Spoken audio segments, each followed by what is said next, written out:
Indoor fan चलाने के लिए ये वाला हिस्सा है। इसमें क्या होगा, हमने यहाँ पे कैपेसिटर लगाया है जो 1.1 से लेकर के 2.5 माइक्रो फैरड तक का कैपेसिटर होता है। हमारा ये फैन का हो गया 1, 2 और 3 वायर। तो ज्यादातर ये वायर ब्लैक होती है, ये काली होती है, कॉमन जो होती है वो काली होती है। यहाँ पे ये 2 वायर जो होती है आपका कैपेसिटर से जो लगा होता है, ठीक है। अब इसको अगर हमें चालू करना है, देखना है, तो सबसे पहले अगर फैन नहीं चल रही है तो यहाँ पे आप सॉकेट में लगा दीजिए। और यहाँ पे थोड़ा डेंजर रहेगा, तो एक वायर ले लीजिए यहाँ से और यहाँ पे इसे एक बार शॉर्ट कर लीजिए। ये जो लगा हुआ है ये क्या क्या हो सकता है, 31 नंबर भी हो सकता है, यूएलएन सॉरी बीटी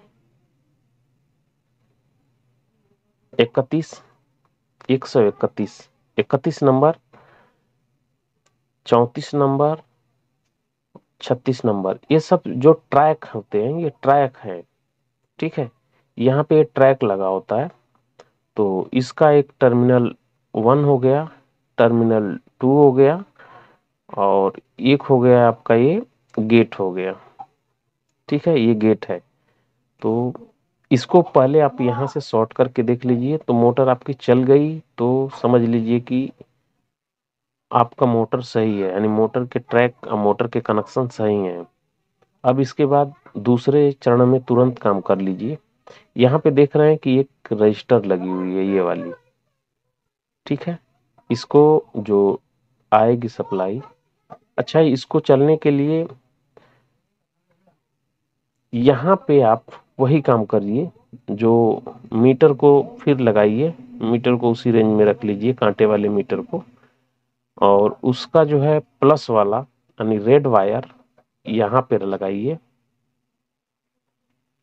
रेड को यहाँ पे कर दीजिए कंटिन्यूटी रेंज में रख करके, और ब्लैक को यहाँ पे रखिए, ब्लैक को। और कंटिन्यूटी रेंज में इसे आप रखे हैं या आर रेंज में, ओम्स निकालने के लिए जिस जहाँ पे चेक करते हैं उस रेंज में रख करके जैसे ही आप यहाँ पे रखेंगे ये सप्लाई पे, यानी इस कैपलर के ऊपर, तो ये तुरंत उस समय ये तुरंत आपका फ्लो करेगा, ये तुरंत चलने लगेगा। इसमें ऑन होगा यानी बल्ब जलेगा तो ये ऐसे ऑन हो जाएगा और इसे चलना चाहिए। अगर नहीं चलता है तो क्या खराबी होगी, तो सबसे पहले आप पहली बार में आप यहाँ से यहाँ पे शॉर्ट करके देख लेंगे चला कि नहीं। नहीं चला, मोटर आपकी खराब है या इसको सप्लाई बराबर नहीं मिल रही है। ट्रैक का आप चेक करेंगे सड़ा कटा तो नहीं है, चलिए नहीं कटा है। दूसरे चरण में आप इसको और इसको ऐसे शॉर्ट करेंगे। अब मोटर को चलनी चाहिए, स्पीड बना करके चलनी चाहिए। कभी कभी क्या होता है इसमें कि मोटर शुरू में चलेगी और कुछ देर के बाद जैसे आपने स्टार्ट किया मोटर झटका लेकर के 100 राउंड तक घूमेगी, फिर इसके बाद ये काम करना बंद कर देती है। तो उस समय क्या प्रॉब्लम होगी, वो प्रॉब्लम यहीं से ज्यादातर खराब होती है। या मोटर थरथराहट के साथ में चलती है, धर धर धर धर, आप उसमें से कंपन होगा। जब भी मोटर को आप पकड़ेंगे तो उसमें एक कंपन आपको महसूस होगा। तो उस समय भी आपकी खराबी कहाँ पे होगी, यहाँ पे देखिए एक डायोड कैपेसिटर लगे होते हैं, एक डायोड और एक कैपेसिटर। यहाँ पे क्या होता है कि इसको चलाने के लिए यानी इसको गेट को जो सप्लाई दी जाती है उस गेट की सप्लाई को ऑन रखने के लिए एक गेट जो वोल्टेज चाहिए, ड्राइव वोल्टेज चाहिए गेट को, उसके लिए यहाँ पे ये बना हुआ है। तो कैसे बना है, एक यहाँ पे एक रजिस्टर लगी होती है, इसका मान ज्यादा रहेगा, 15K होगा, ठीक है, 50 के हो सकता है, 10 के भी हो सकता है। तो ये आपका लगा होगा, क्योंकि अभी मैं कैलकुलेशन नहीं कर पाऊंगा। तो यहाँ पे जो लगा होता है इसे आप देख लीजिएगा। यहाँ से इस डायोड के जरिए प्लस सप्लाई यहाँ पे बना दी जाती है, नेगेटिव को डायरेक्ट ला दिया जाता है, और यहाँ पे इस कैपेसिटर को चार्ज होगा, इसके जरिए ये कैपेसिटर चार्ज होगा। ठीक है, और यहाँ पे एक जीनर डायोड लगा देते हैं। जीनर डायोड वोल्टेज को लिमिट कर देता है। अगर मान लीजिए कि यहाँ पे है तो हमें यहाँ पे 15 वोल्ट चाहिए, ठीक है, 15 वोल्ट, 25 वोल्ट चाहिए, तो या 24 वोल्ट चाहिए, जो भी वोल्टेज चाहिए, तो हम ये कहते हैं कि 15 से 25 वोल्ट हमें यहाँ पे चाहिए था। तो यहाँ पे ये जो जीनर डायोड 24 वोल्ट का जीनर डायोड लग गया। अब ये क्या करेगा कि इससे ऊपर तो नहीं जाने देगा, 24 से ऊपर नहीं जाने देगा, यानी 24 वोल्ट के अंदर ही रहने देगा, बाकी वोल्टेज को इसके अंदर ड्रॉप करा देगा। ठीक है, तो ये संरचना आपको बहुत ज्यादा मिलेगी।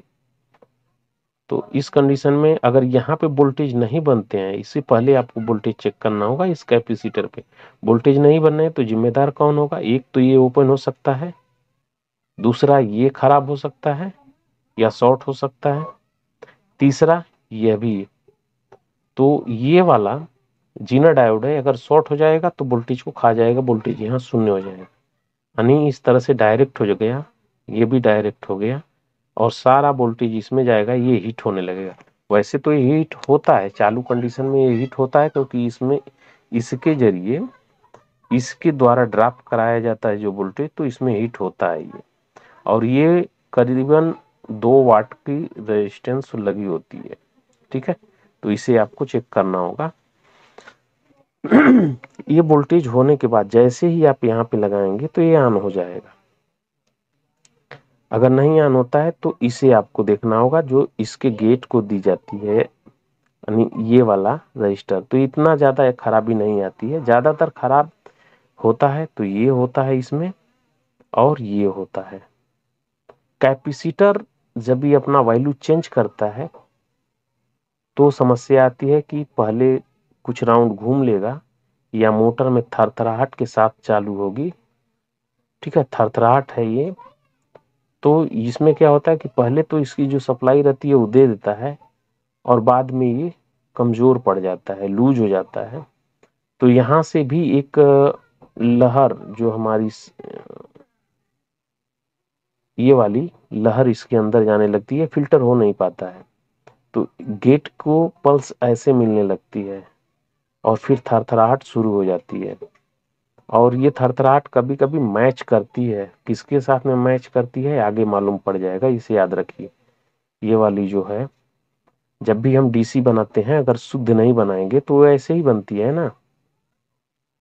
ठीक है, ऐसे ही बनती है। जब हमारा ये कैपेसिटर अगर बराबर काम करेगा तो फिर सप्लाई हमारी बिल्कुल स्ट्रेट हो जाएगी इस तरह से, और गेट पे ये जैसे ही हमें शॉर्ट करेंगे तो ये गेट पे सप्लाई आएगी, और ये ऑन हो जाएगा, और मोटर बिल्कुल स्मूथली चलेगी। तो ये चीज यहाँ पे नहीं होना चाहिए, बिल्कुल फ्रेश यहाँ पे सप्लाई होनी चाहिए। तो इसे चेक कर लेना है।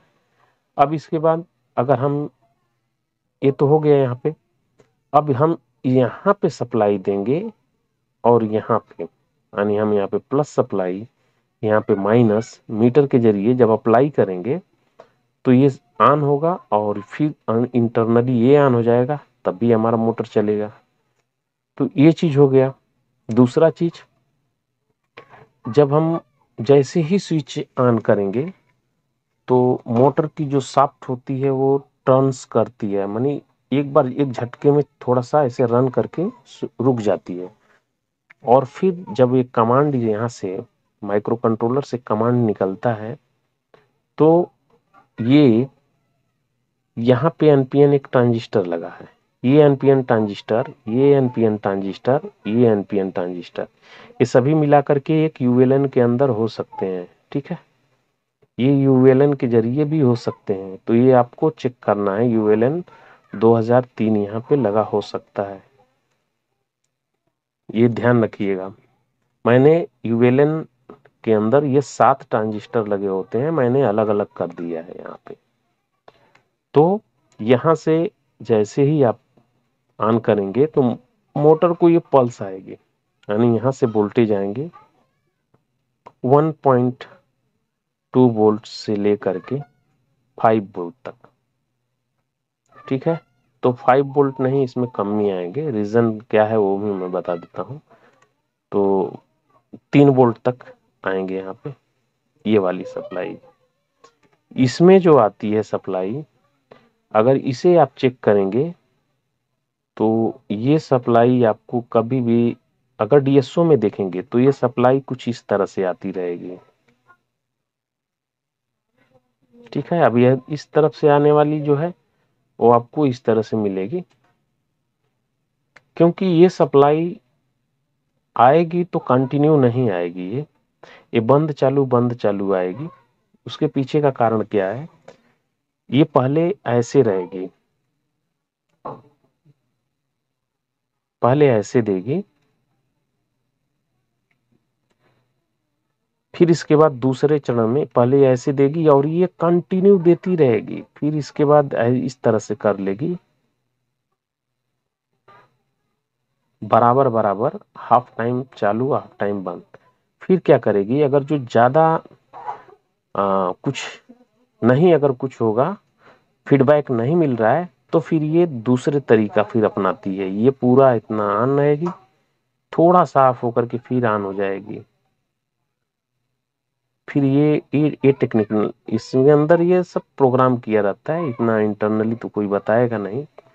तो इस तरह से चलने लगती है, तो इसका घटता बढ़ता रहेगा। जब वो वोल्टेज आप चेक करेंगे तो पता नहीं उस समय आप किस टाइम पे चेक कर रहे हैं, इसलिए मैं बता रहा हूँ कि वोल्टेज आपको जो मिलेगा ना यहाँ पे, वो वोल्टेज इस तरह से मिलेगा, यानी 2.1 से लेकर 1.2 से लेकर के 4 वोल्ट तक ये मिलेगा आपको, और ये फ्लक्चुएट करता रहेगा, ऊपर भागता रहेगा। अगर जो यह भी चेक करना है तो इसे भी देखिए, अगर नहीं चल रहा है यहाँ पे तो क्या क्या खराबी हो सकती है। एक तो इसको बेस पे जो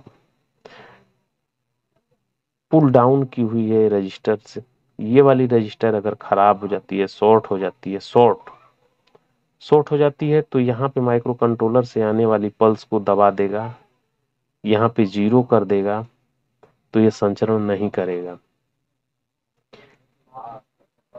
ये अगर ये पल्स आई यहाँ से, ठीक है, यहाँ से पल्स आई, ये सही है, तो उस समय क्या होगा, इसमें आएगा और ये संचरण करेगा। किस तरह से, ये वाला संचरण कर जाएगा, अनियान होगा, तो ये वाली सप्लाई इस तरह से ऑन होगी, यानी ये सप्लाई ऑन हो गई, यहाँ पे सप्लाई है तो ठीक है, यहाँ पे सप्लाई आ गई। यहाँ पे मैंने एक, मेरा मिस्टेक हो गया है इस जगह पे, यहाँ पे एक आपका यहाँ पे रजिस्टर रहेगा इस जगह पे। ये किस लिए रहेगा, इसको जो हो है, इसको लिमिट कराने के लिए, करंट को लिमिट कराने के लिए। ठीक है, यहाँ पे एक रजिस्टर रहेगा, तो ये रजिस्टर खराब होगा तो भी होगा। ये 5 वोल्ट की सप्लाई है, तो प्लस 5 वोल्ट की सप्लाई आकर के कैपलर पे ऑलरेडी पड़ी हुई है। जब ये संचरण कर जाएगा, इसके साथ में जैसे ही संचरण करेगा तो ये ऑन होगा, यहाँ से निगेटिव फ्लो करेगी इस तरफ से, और ये कैपलर ऑन होगा, यानी माइक्रो कंट्रोलर पल्स देगा तो ठीक है, तो ये ऑन हो जाना चाहिए और चलेगा। अब इसके बाद ये सब भी हो गया, इसके बावजूद भी नहीं चल रहा है, तो क्या खराबी हो सकती है, तब इसमें खराबी आपको ज्यादातर यही समस्या आती है, ये समस्या ज्यादा आती है। ये वाला हिस्सा तो आप समझ गए, इतना आपको चेक करना है। करने के बाद अब आ जाइए यहाँ पे आप, अब इसे देखिए, यह जो है इस वाले पार्ट को आप देख लीजिए। ठीक है, इसे तो चलिए यहाँ पे देखिए, यहाँ पे जो हमारी डीसी बन रही है, ये डीसी हमारी कुछ इस तरह से बनेगी।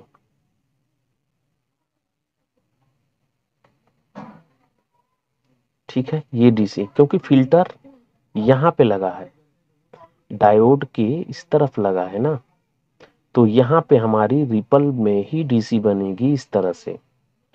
ये पल्स को उठाते हैं और एक रजिस्टर से लिमिट करा करके, यहाँ पे एक लिमिट कराने के लिए रेजिस्टेंस लगी होगी, ये 4.7 के आसपास में ही रहती है। तो ये रजिस्टर से हो करके इस, यह वही पैकेज, ये भी यूएलएन से हो सकती है, लेकिन ज्यादातर ये मिलती है हमें, ट्रांजिस्टर यहाँ पे रहते हैं। तो सबसे ज्यादा मैं यही कहूंगा कि 90% आपको पीसीबी में ये मिलेगी। ठीक है, तो जब ये पल्स यहाँ पे, जब ये रिपल के रूप में आती है, इसी को बोलते हैं ना जीरो क्रॉसिंग डिटेक्टर, तो यहीं से ये होता है। एक बार ऐसे ही मैं एक वीडियो बनाया था, तो उसमें कोई बोला था कि तुम्हें जीरो क्रॉसिंग की डिटेक्ट करने का तरीका नहीं मालूम है। तो अभी मैं क्या उनको बताऊं, जो चीज जैसे मुझे समझाना है मैं समझाने की कोशिश करता हूँ। जीरो डिटेक्टर कैसे करते हैं, क्या चीज है, जब उनको यही नहीं मालूम है कि इसका इस्तेमाल कितने ढंग से किया जा सकता है। छोड़िए, मैं कहीं और जा रहा हूँ, ये सब नहीं करना चाहिए। चलिए, जिसको जैसा समझ में आए, कि मुझे नहीं समझ में आता है तो अच्छी बात है, मुझे नहीं आता है, मैं कहाँ बोलता हूँ, मैं तो बोलता हूँ कि मुझे आता नहीं है, बस बोलता रहता हूँ। ठीक है, चलिए यहाँ पे ये चीज, ये यहाँ पे आ गई, ये रिपल यहाँ पे आएगी, इसके जरिए यहाँ पे हम दे देते हैं। इसको निगेटिव पहले से ही यहाँ पे मिल रही है, और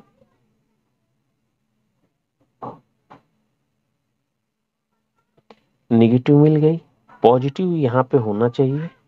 ये पॉजिटिव इस तरह से देखिए, तो यहाँ पे आ जाइए, और यहीं से ये चीज, इसके जरिए, ये 5 वोल्ट की सप्लाई हमारी है, 5 वोल्ट। तो ये देखिए कि यहाँ से इस रजिस्टर के जरिए यह 10 के आसपास में रहती है ज्यादातर, या 4.7 भी आप यहाँ पे कर सकते हैं। तो इसके जरिए ये सप्लाई आती है, इसमें से होकर के इस तरह से प्लस आ गई यहाँ पे, और ये निगेटिव हुआ, और इसमें से जब ये रिपल आएगी इस बेस पे, ठीक है, ये जैसे ही आएगी यहाँ पे, तो चाहे वो हिस्सा यहाँ पे हो, अगर ये वेवलेंथ कितनी पावरफुल है उसके ऊपर है। अब फिर वो आ जाते हैं, अगर इसे समझना है तो यहाँ पे आ जाते हैं। मैंने एक का ले लिया, फिर दूसरे का ले लिया।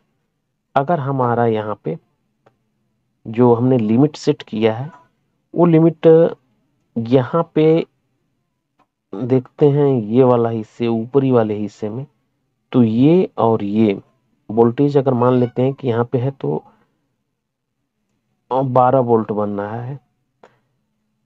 यहाँ तक जैसे ही यहाँ से होगा, यानी ऊपर की तरफ ये फ्लो करेगी ना, क्योंकि एसी हमेशा जब भी चलती है तो उसका चलने का तरीका यही होता है, जब ये फॉर्म कटता है, जिनर लगाते हैं, तो ये वाला हिस्सा, नीचे वाला हिस्सा भी कट के ये वाले में आ जाता है, तो ये नीचे से गायब हो जाता है।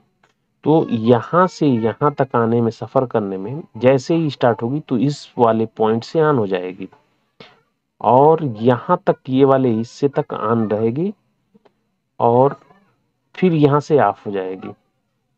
फिर यहाँ से ये वाला जब भी आएगा तो फिर ऑन हो जाएगी, और फिर यहाँ पे ऑफ हो जाएगा। तो ये वाला ऑन पोजीशन है और ये ऑफ पोजीशन है। तो ये वाला ऑफ पोजीशन हमें फिर यहाँ पे वो चीज डीएसओ में इस तरह से शो करने लगता है। ठीक है, ये मिलेगी आपको इस तरह से, जब भी फॉर्म देखेंगे तब। तो ये यहां से हो करके ये सप्लाई आपको इस तरह से 5 वोल्ट की आ गई यहाँ पे। अब जब ये आएगी तो ये ऑन होगा तो ये निगेटिव हो जाएगा। ठीक है, ये निगेटिव हो गया। जैसे ही ये निगेटिव होगा, हाँ ये निगेटिव हुआ तो ये आएगा यहां से लेकर के ऐसे होकर के आएगा। अब ये वोल्टेज को ड्रॉप करा देगा, यहाँ पे तुरंत इसे ड्रॉप करा देगा। इसके अंदर जैसे ही ड्रॉप होगा तो ये सप्लाई, यहाँ पे जो सप्लाई है पहले तो आ रही थी, अब देखिए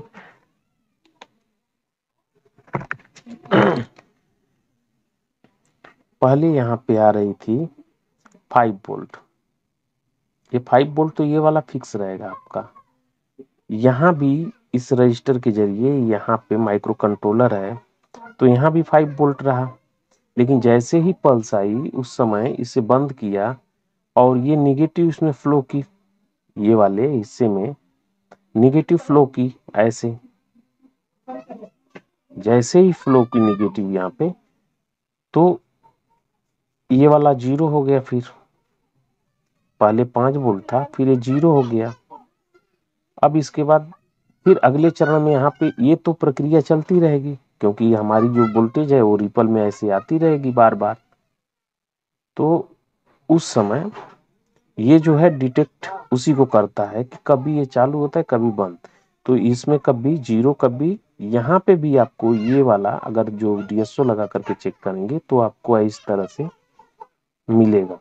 और यहाँ पे मिलेगा जो पल्स रेट है वो आपको मिलेगी यहाँ पे 100 होगा, 100 हर्ट्ज। और यहाँ भी आप चेक करेंगे तो आपको 100 हर्ट्ज ही मिलेगा। अब 100 हर्ट्ज किस लिए मिलता है? हमारी जो फ्रीक्वेंसी होती है, जो हमारी एसी में फ्रीक्वेंसी होती है वो 50 हर्ट्ज होती है। तो 50 हर्ट्ज यानी ये हुआ ऐसे 50 हर्ट्ज। जब हम इसको ब्रिज लगा देते हैं, इसको ब्रिज के जरिए पास करते हैं तो ये पल्स नीचे की जितनी पल्स है ये कट के ऊपर वाली में आ जाती है। तो एक साइकिल जब भी हमारी होती है, एक साइकिल ऐसे जाती है और दूसरा यहाँ तक आती है तो एक साइकिल मानते हैं। तो एक साइकिल को हम हर्टेज एक बोलते हैं, एक हर्टेज हुआ। जब इसको हम डीसी में कन्वर्ट कर देंगे तो हमारी ये पल्स यहाँ पे आ गई तो हमें ये 2 की काउंट हो गई यहाँ पे तो डबल हो गया, यानी 50 का सीधे सीधे हो गया 100। यानी इसमें इंटर की तो इंटर नहीं की, यहाँ पे जो वोल्टेज है अगर जो 5 वोल्ट फिक्स रहा तो क्या क्या खराबी होगी। ये पहली बात तो ये इसको सप्लाई नहीं देगी, इसके अंदर बनावट है, ये सप्लाई ऐसे नहीं देगी। अगर जो इसमें उतार चढ़ाव होता रहा 5 वोल्ट 0, 5 वोल्ट 0, 5 वोल्ट 0, यानी of on off on off on off, ये अगर प्रक्रिया इसके अंदर ये पल्स जाती रही, ये वाला ये अगर हिस्सा काम कर रहा है तो फिर आपका मोटर चलना ही चाहिए। कभी कभी मोटर थरथराहट के साथ चलती है, थरथराने लगती है। उस समय आप देखेंगे तो क्या प्रॉब्लम आती है कि थरथराहट के साथ में आती है। तो जो थरथराहट मोटर में आती है वो धीरे धीरे मोटर टर्न करती है ऐसे ऐसे ऐसे ऐसे। ये नहीं ये फास्ट हो गया, ये ऐसे, ठीक है ऐसे। मैं वीडियो नहीं बना रहा हूँ तो इसके लिए ऐसा हो रहा है, अभी मेरा सेटअप नहीं हुआ है तो ये स्लोली स्लोली चलती है। तो उस समय यहाँ पे जो आपके ब्रिज ब्रिज रेक्टिफायर जो डायोड बने होते हैं, ठीक है, जो डायोड होते हैं उस डायोड में कमी होती है, उसमें खराबी होती है, कोई लीकेज हो जाता है। अगर जो एक फ्रीक्वेंसी हमारी ऐसे आ गई, हम एक फ्रीक्वेंसी पे ही बात करेंगे, ऐसे आ गई तो ब्रिज बनाएंगे तब तो ये दोनों ऊपर आ जाएंगे। अगर हाफ वेव हम बना रहे हैं, हाफ वेव, तो उस समय ये हमें सिर्फ इस तरह से मिलेगा। हाफ वेव अगर रेक्टिफायर से हम ब्रिज बनाएंगे, हाफ, पता नहीं याद है कि भूल भी गया है, भूल गए होंगे तो फिर से कमेंट करिएगा, क्योंकि यही मैं, इसके लिए मैं फ्रीक्वेंसी में ही ज्यादा समय आप लोग को बताते रहा। इसे देखिए, अगर हाफ बनाएंगे तो कुछ इस तरह से बनेगा।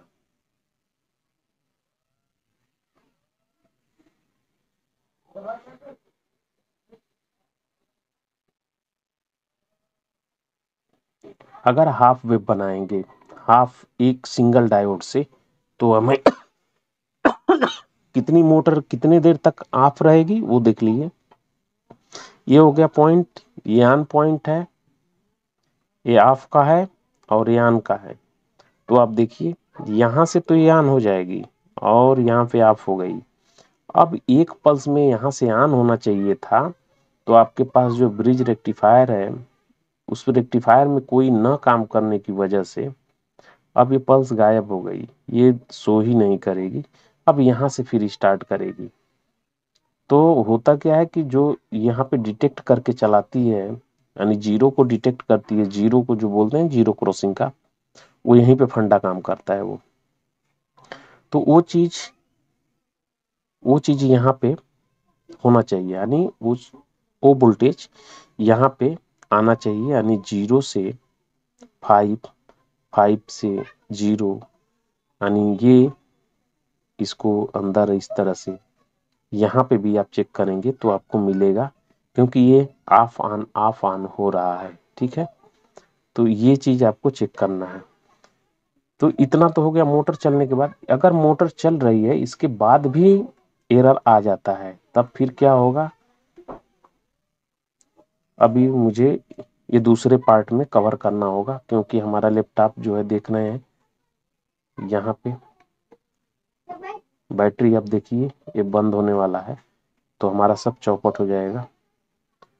दूसरे पार्ट में इसको मैं क्लियर करता हूँ। चलिए।